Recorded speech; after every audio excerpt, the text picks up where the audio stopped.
Hello everyone, Kwe, Utjilidah, and welcome to the third annual Shattering the Glass conference. Although we could not gather in person this year, we are thrilled to see so many females and female allies online with us today as we learn about females in sport and recreation leadership. So for those who don't know me, my name is Kirsty Mason and I am the community coaching lead at Canadian Sports Centre Atlantic. But I'm also a ringette coach, athlete, board member, and like many of you all, a female leader. I'm so honored to be the MC of this event and to learn from all of our presenters over the coming weeks. In addition to the Canadian Sports Centre Atlantic, I would like to thank the following partners who have helped shape this extraordinary event. So that includes Sport Nova Scotia, Support for Sport, so Nova Scotia Gaming, and the Government of Nova Scotia Communities, Cultures, and Heritage. I would also like to thank the female leadership networks across the province of Nova Scotia. So 2 years ago, the South Shore Female Leadership Network hosted the first Shattering the Glass. Then the Fundy Female Leadership Network hosted it last year in the Millbrook First Nation. And this year, Valley Female Leadership Network has been working tirelessly this year to ensure we couldn't continue this important conversation while in a virtual setting. Before we kick off the conference for this breakout session, I wanted to highlight a program called Resport. So Resport is an initiative designed to test ideas that have the potential to make sport more accessible for all Nova Scotians. So regardless of your age, gender, income, or race, we want to ensure Nova Scotians can access sport and stay active for life. So if you have any ideas of how we can make our province more accessible or sport more accessible in our province, whether that be in Barrington, Oxford, Musquodoboit, or Membertou, please submit an idea to www.resport.ca. Simple ideas can change everything. Throughout the virtual conference, we encourage you to share your experience on social media by using the following hashtags. So hashtag STG2020, hashtag WeAreSTG, and hashtag SeeMeAtSTG. Also, if you missed or will be missing a session, you can contact myself at comcoach@cscatlantic.ca to access these recordings.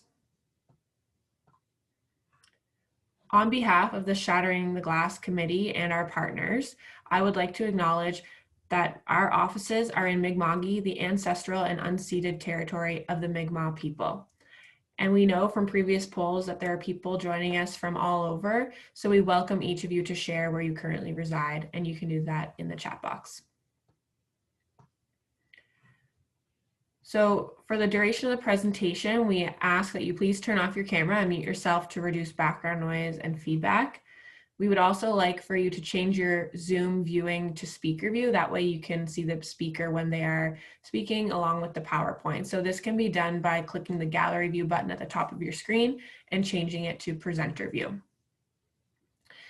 If you're a coach, we ask that you change your visible username to your full name so that you can receive credit in the locker. If you have any questions throughout the presentation, please direct those to the chat box. And if you want to speak out loud, just simply use the raise hand function or indicate so in the chat box, and then we'll call on you when you have the opportunity to speak. If you would like to submit something anonymously, please private chat at STG host. So Janice and Ashley have their username changed to STG host, and you can message them. And then also, if you're experiencing any technical difficulties or have general questions, please message our STG hosts, Ashley and Janice. Lastly, we have over 200 people who have registered for this event, which we are so excited about and definitely overwhelmed.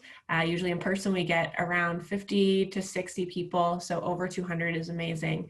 But we do ask that because of this large number, that you only attend the sessions of what you have signed up for. And if you missed any, they are posted on YouTube, and we may be having Eastlink streaming these as well. And the next thing about polls brings us to our next slide. So we ask that everyone please actively participate in all polls. So our first poll is to get an understanding of what your role is in recreation and or sport and where you are joining us from. So we'll give you about a minute to complete this.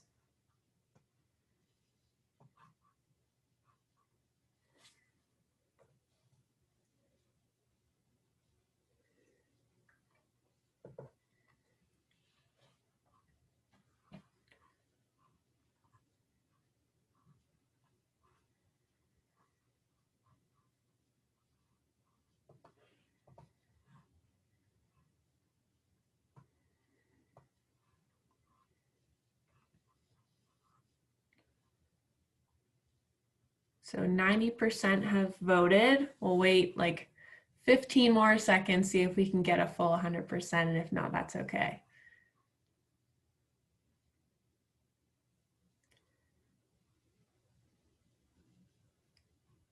All right. So thank you everyone for participating in that. It looks like majority are coaches or athletes or sport admins. That's great. And majority are joining from the Central Region and Valley Region in Nova Scotia, but we have representation from other Atlantic provinces and other parts of Canada. So thank you so much for joining us this morning, or this afternoon, I guess it is now. So this brings us to our second breakout session of the conference, Holistic Approach to Building Female Leadership. So it's my pleasure to introduce you guys to Jordan Smith, who will be leading this presentation. So Jordan Smith is a member of Glooscap First Nation and was born and raised in the Annapolis Valley. She now works for her community as an active living coordinator through the Mi'kmaq Physical Activity Leadership, also known as the MPAL program.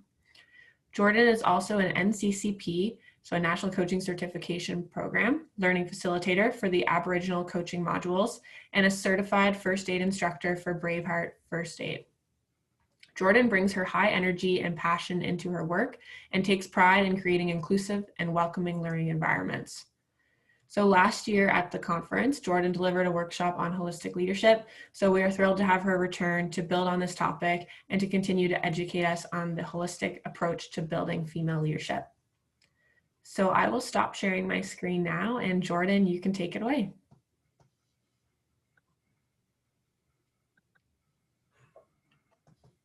Thank you, Kirsty. It is my first time presenting on Zoom, so hopefully I don't have any technical difficulties. And thank you for Shattering the Glass and the committee and co-hosts for supporting me to create this presentation for you guys today. So we're going to be talking about a holistic approach to building female leadership, and there's a lot to discuss. But I'm going to start by telling you guys a little bit about me. First of all, for a little bit of context, since we don't get to meet in person, which is where I really love to do presentations, but also it's relevant to our topic of holism. It's important for you guys to understand my experiences and what lens I'm presenting from. So I do identify as a female and I prefer she, her pronouns. I am a member of Glooscap First Nation and I am also an Acadia University alumni. I do work for the MPAL program at Glooscap and I'm also a learning facilitator for the ACM. In this photo here, it's a photo of my brother and sister. I'm a big sister and I'm really proud of my family. Like many Mi'kmaq people, my family is so much bigger than just my immediate family. I have tons of aunties and cousins and a lot of people in my life, so I'm very lucky.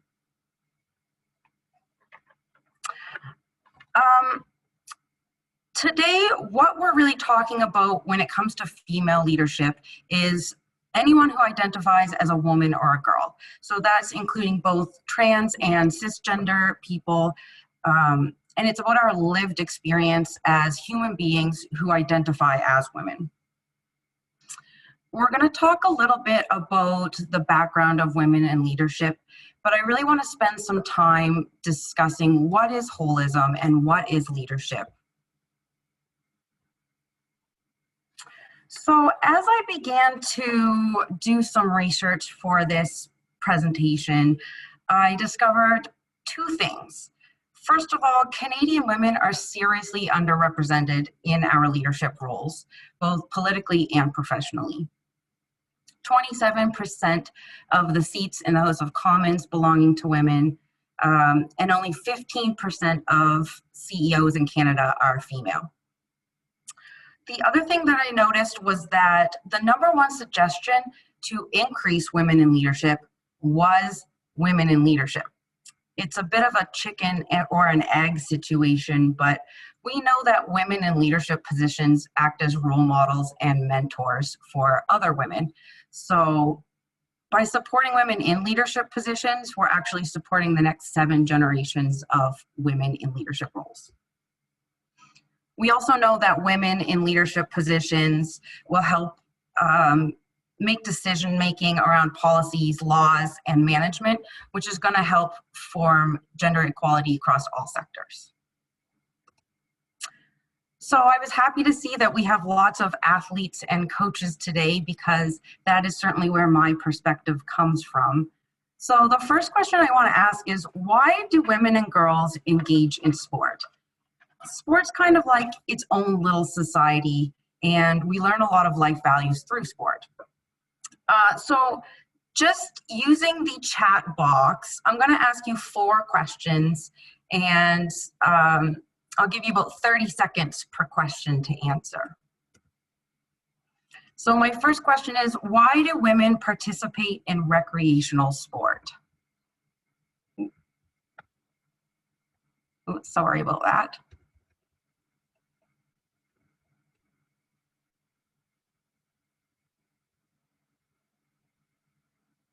Let's see here. I didn't realize I wouldn't get to see your guys' answers. I can read some of them aloud for you. So, great, Christy, thank you.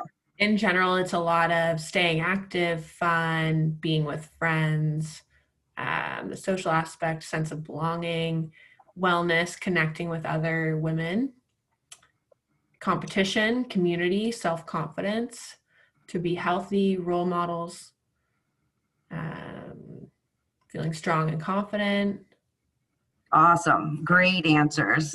Definitely a lot of social and family time is important, especially for women. I love hearing competition. That's one of my reasons that I participate in sport. So in particular, why do women choose to participate in competitive sport?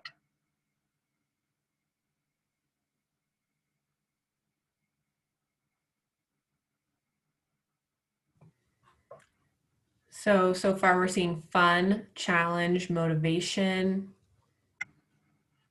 more skill involved,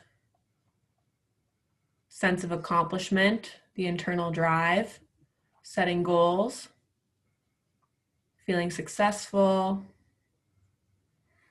ambition, because they're good. I love that.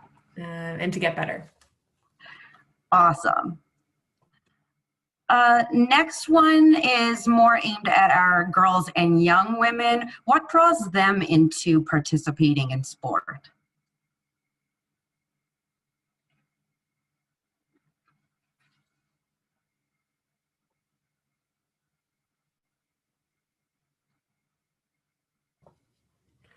So fun, friends, social group, confidence, social aspect, family members, other female leaders, a drive to compete, mental health.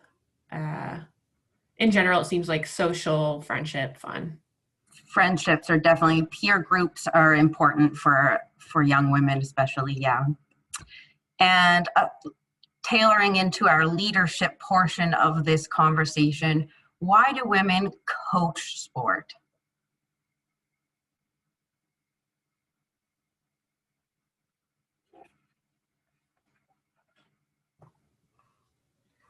So to give back, fun, be role models, inspire, wanting to stay involved, the lack of the female presence. There's a lot of answers coming in, so I'm trying to keep up. The passion for the sport, to break the glass, that's a good one. Love that. Share their love for the sport. Family, like being involved with their children. Family is a big one that draws women in, wanting to, both parents of both genders, wanting to spend more time with their kids, or even that no one else would do it, so they feel like someone has to step into that role.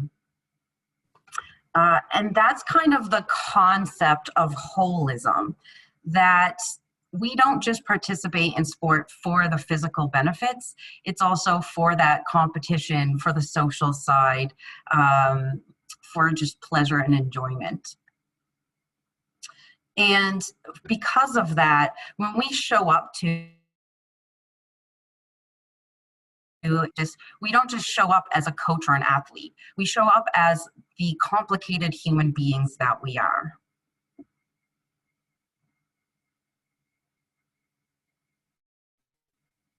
So one way to look at holism is through the medicine wheel, which is an indigenous teaching. And Mi'kmaq culture definitely is deeply rooted in the concept of holism. It shows that the world is all connected and that we are moving through cycles. Those cycles could be represented as the lifespan, so infants to children to adults to elders, or it could be our seasonal cycle. This is one of the ways that my community uses the medicine wheel as a teaching for our traditional medicines: cedar, sage, sweetgrass, and tobacco. So all of these medicines have different traditional and modern uses, but they create balance and wellness in us. Now, not all Indigenous communities connect to the medicine wheel in the same way. Different cultures might have different colors, the attributes might mean different things. And for that reason, NCCP and the Aboriginal Sport Circle worked to create this hybrid model. And it's just meant to be connecting to all different types of cultures. In their example, they talk about the long-term athlete development model, which basically says we need to work with all levels of sport in order to make the greatest positive change. And a final example is the different aspects of health and wellness. A lot of times we associate health and wellness with the physical attributes. So we're not injured, we're not sick. But those mental, spiritual, and cultural components are equally as important in order for us to be well. So that's basically the concept of holism, that the whole is greater than the sum of its parts, and that all of those parts are interconnected. Basically, you can't understand all the little issues without understanding the greater picture as a whole. So with holism in mind, we're going to move into the next area, which is leadership. What is leadership? What is it that makes a leader? So once again, I'll get you guys to just have a little brain vomit into the chat box and tell me the first word that comes to mind when you hear the word leader.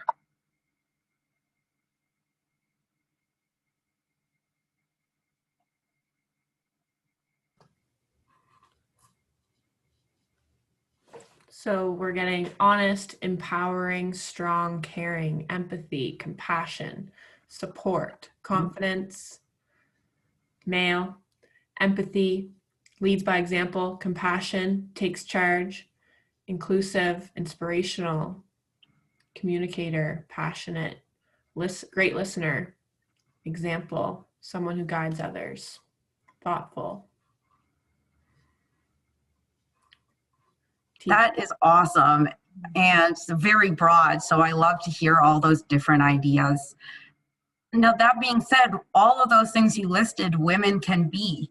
So why is it that we see this gender gap in our leadership roles? Well, I'd argue it's a complicated answer.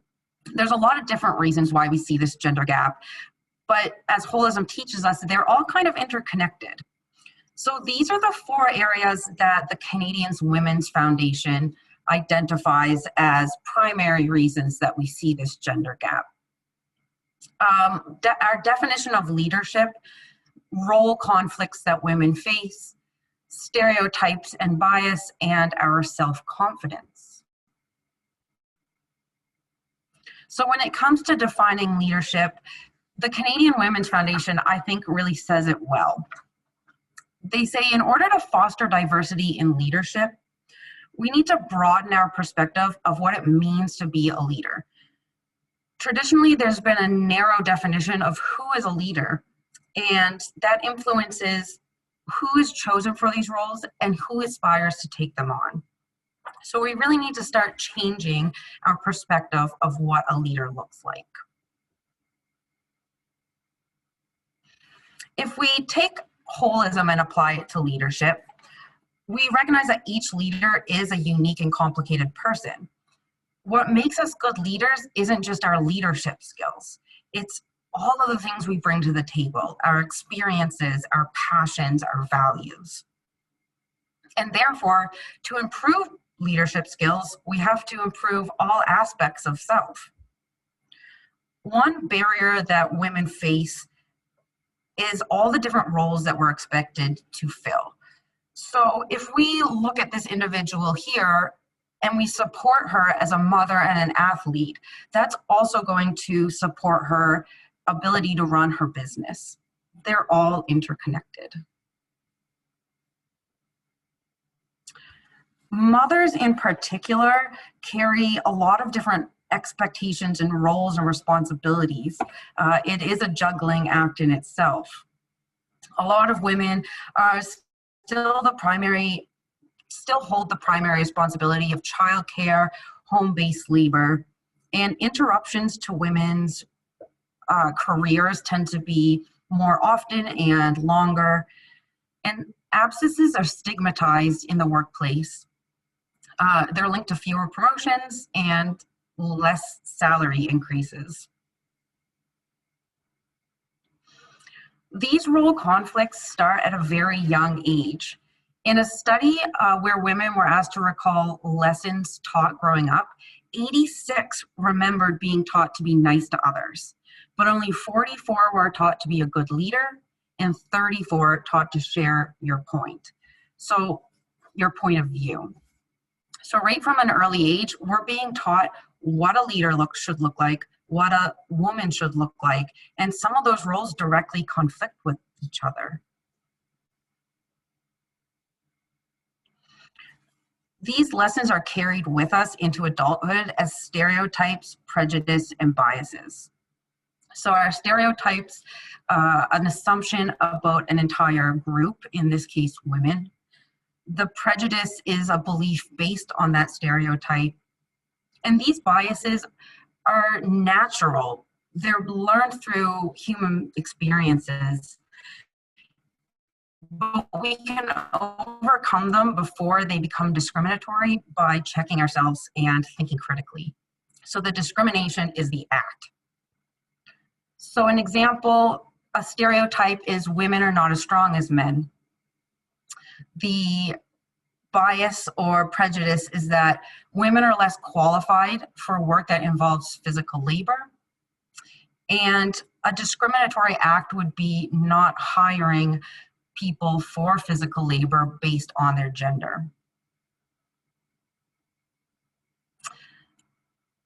My own mother actually named me Jordan because she didn't want on a resume for people to be able to know what my gender was when I was applying for different roles. So it is something that impacts the way women perceive themselves as well. Another one would be that women are going to need time off for maternity leave and childcare. It's a stigmatism that absences are unprofessional and disruptive to the work environment. That's a learned behavior.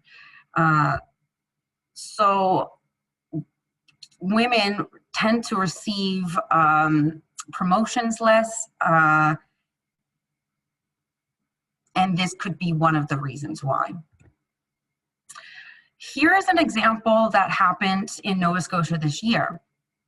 This tweet says, "There are many women in politics," says an all-male council, "voting against funding for Women in Politics conference. It would be kind of stupid for me to use taxpayers' dollars to encourage someone to run against me."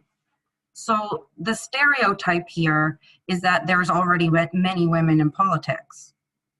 The prejudice is that women are trying to get funding to have an upper foot compared to the men, and the discrimination is turning down that funding opportunity. Of course, by October, the council had completely changed and it is now 40% women. So there is positive change happening in the community as well. All of these things come together to impact the self-confidence of women. 6 in 10 women, 7 identify confidence building as a tool to become leaders. It comes back to our definition of leadership, that we're not seeing ourselves as leaders. So again, that holistic idea that all of these issues are connected. So what do we do about it? This might be a infographic that is familiar to some. It's called the socio-ecological model. We use it in the health promotion industry to talk about different areas that we can make change in.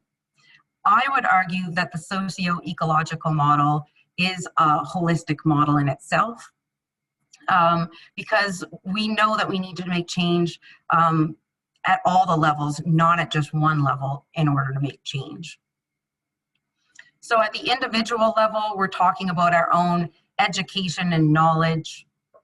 Interpersonal is more about our family, our friends, our peers. I kind of clumped community and organizational together into our environment. So the spaces and places that we work and spend leisure time in and how they impact us. And public policy, that could be laws, that could be rules at school or workplace, or even gender equality policies within organizations.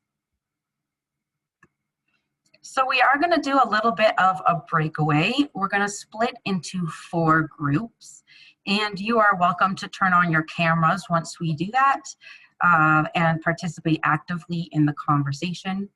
We're going to give you about 5 minutes to discuss what changes could be made at a certain level of the socio-economical model. So we will have a group leader in each area, and we'll give you about 5 minutes to have that discussion. Oh, this thing never wants to work for me. So we have about 60 seconds per group to do a little debrief. So our group topic was at the individual level, what changes we could make to advance women at the individual level. And we talked a lot about being open to making changes to policies and procedures in order to support women participating and engaging, as opposed to making excuses or saying that's just the way it's always been done, but being open to new ideas.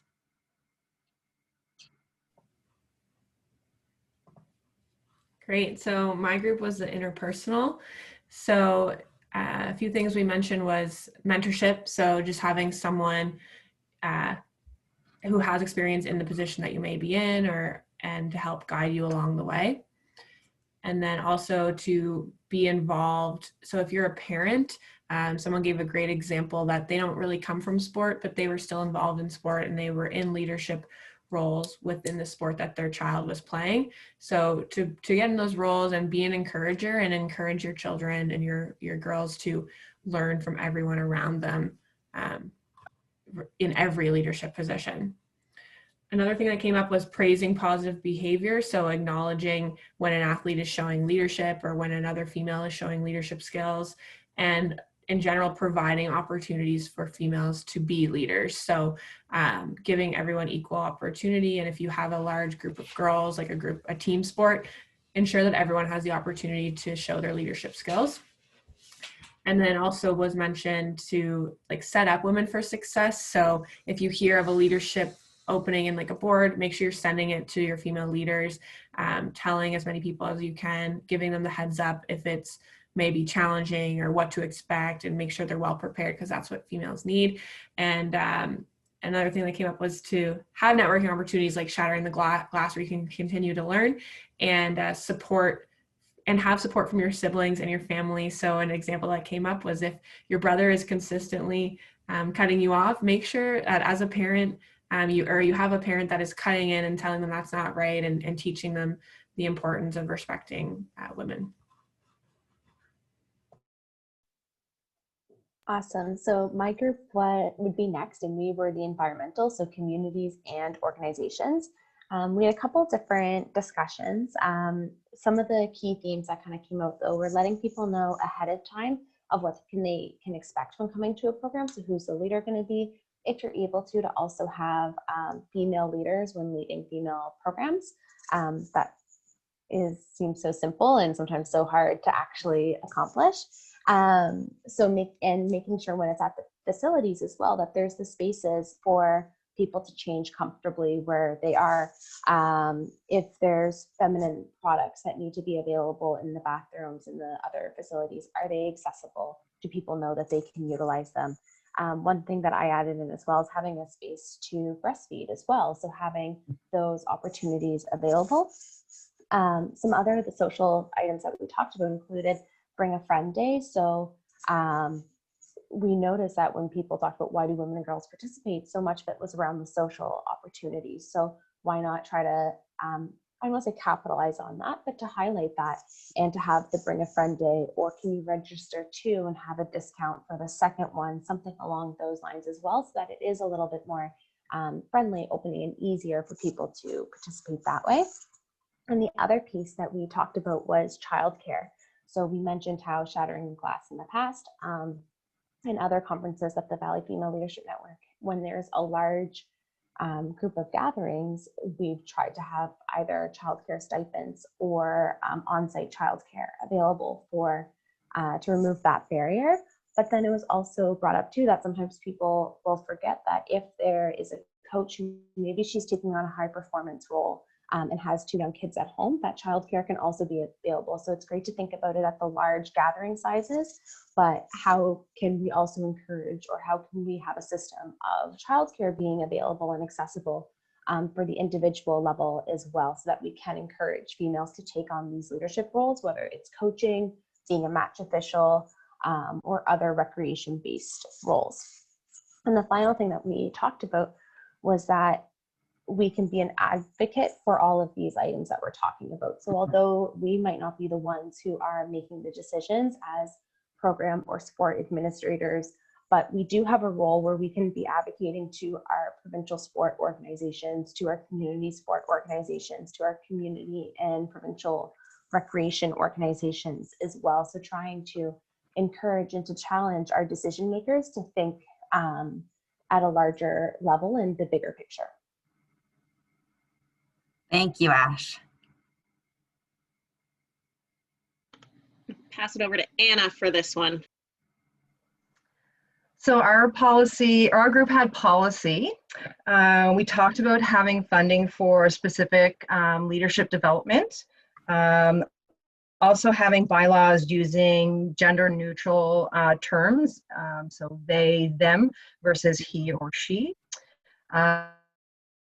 We talked about, policy and actually enforcing the policy. So you create the policy, you have the policy, but are we actually enforcing that policy? That's a big piece. We talked about providing equal opportunities, whether it be a board or coaching opportunities. Again, that dedicated funding piece came up. We also talked about that you don't have to be in a leadership position to have an impact. You can still play that role. We also talked a bit about like a legacy piece and how can we work with mentorship programs to build those leadership pieces and policy. Role modeling is really important. Someone also mentioned the session that we are doing today with Jordan. is helping that policy piece. And then also, you know, our quotas of 50-50. Are we actually examining meeting those 50-50 quotas? Are we looking into that and examining it with, you know, a fine tooth comb? Awesome. Thank you, guys. I'm actually very impressed with what you guys came up with. I think everything on this next slide was mentioned. Let's see. So these are the 4 areas that the Canadian Women's Foundation recommends we prioritize in order to promote leadership skills. So having mentorship programs at all different components of women's programs. So that could be team captains on a sports team, or it could be mentorship in a violence prevention program. Having women and girls be able to lead programs, both for their own experience and for modeling. Making sure women and girls are heard, have opportunities to be heard, and that inclusive leadership style, which is welcoming all voices. I really love that you guys also talked about how we can actually take this information and apply it into our own lives. So this is from the Actively Engaging Women and Girls document made by Cause and Canadian Sport for Life. Whew, that's a mouthful. They list 5 recommendations, and it's more sport specific, but again, it's interesting that we have a lot of coaches and athletes here today. So policies ensuring gender equity, valuing our women and girls in sport and promoting that, strengthening the capacity of our system to support and engage women, strengthening our partnerships. And this one I think is really important, finding gender specific research. So it's very interesting to see who's doing this research and where it's coming from. I'll finish today with a lesson from a mentor and role model to me, Greg Henhock, who played a very important role in creating the ACM documents and teaching me to be a learning facilitator. So he talks about culture as the 3 C's, the big C, the middle C, and the small c. The small c is our own family lives, the things that we do at birthday parties, our traditions during the holidays. Your middle C is your team cheer that you do at the beginning of every game. And our big C is our laws and our rules. We have to make change in all of these areas in order to actually see that change unfold when it comes to women's leadership. So what we're able to do with this is teach our families and friends, have conversations, and make sure that all of our environments that we create are places where people can talk, trust, and feel. These are a few of the resources that I pulled from as I gathered information about this topic, and my contact information is also here as well. So I appreciate your guys' time, and I will leave it open for some questions. Great, Wei-La-Lin. Thank you, Jordan. And if anyone has any questions, feel free to use the chat box and or let us know if you'd like to speak aloud.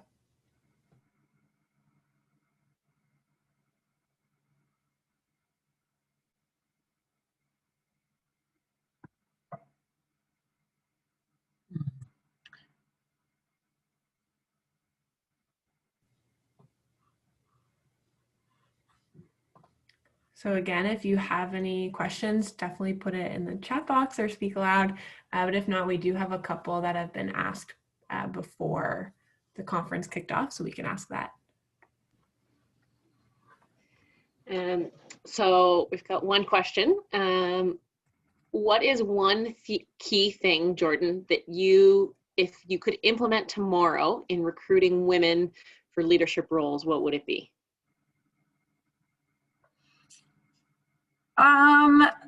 I tend to work at the grassroots level. I love connecting with people.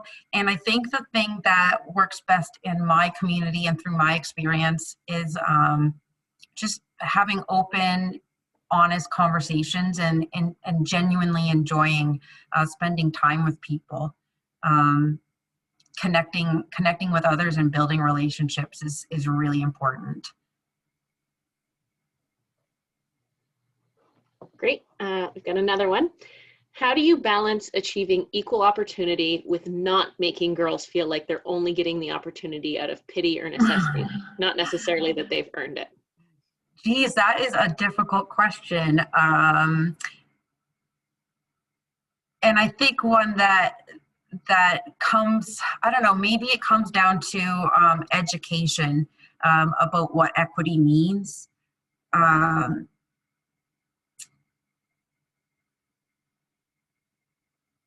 Yeah, tough question. I'm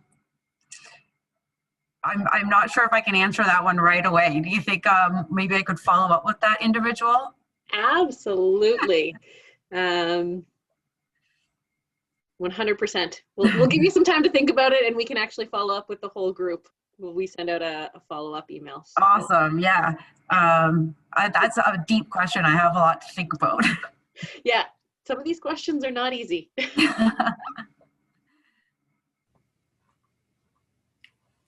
All right. Well, if any other questions come in, definitely write them in the chat box. I'm going to reshare my screen now.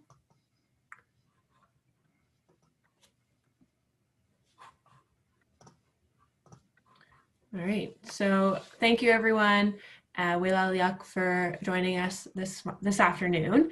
And thank you so much, Jordan. That was wonderful. And we will be compiling all the notes from the breakout sessions and making those accessible to all participants. So definitely check out your emails for that. And if you have any more questions, please reach out to us. To close today's session, we will ask that you please rate your satisfaction level with today's session. So there will be a poll that will come up momentarily. So please take a few seconds to rate your satisfaction, and this is anonymous.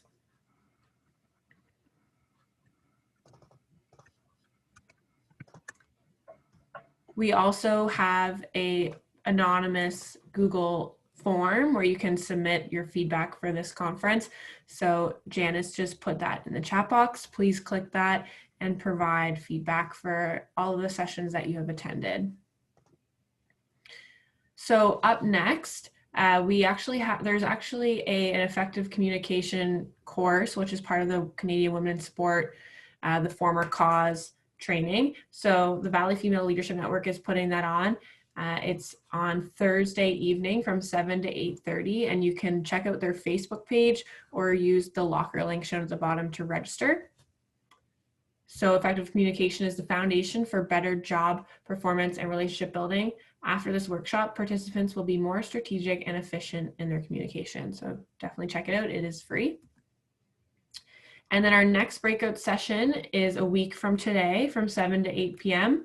So this will also be a breakout session, so just an hour long, and it will be a panel with Joy and Megan. So they will be discussing how we can grow community through leadership. And then our wrap up, so sadly our closing panel will be on December 12th from 9:30 to 11 a.m. And we will have Crystal Watson moderating that, and we'll be joined by 3 panelists, so Krista, Kevin, and Nira. So that's it for today. Goodbye, everyone. Thank you so much for joining us, and we hope to see you a week from today.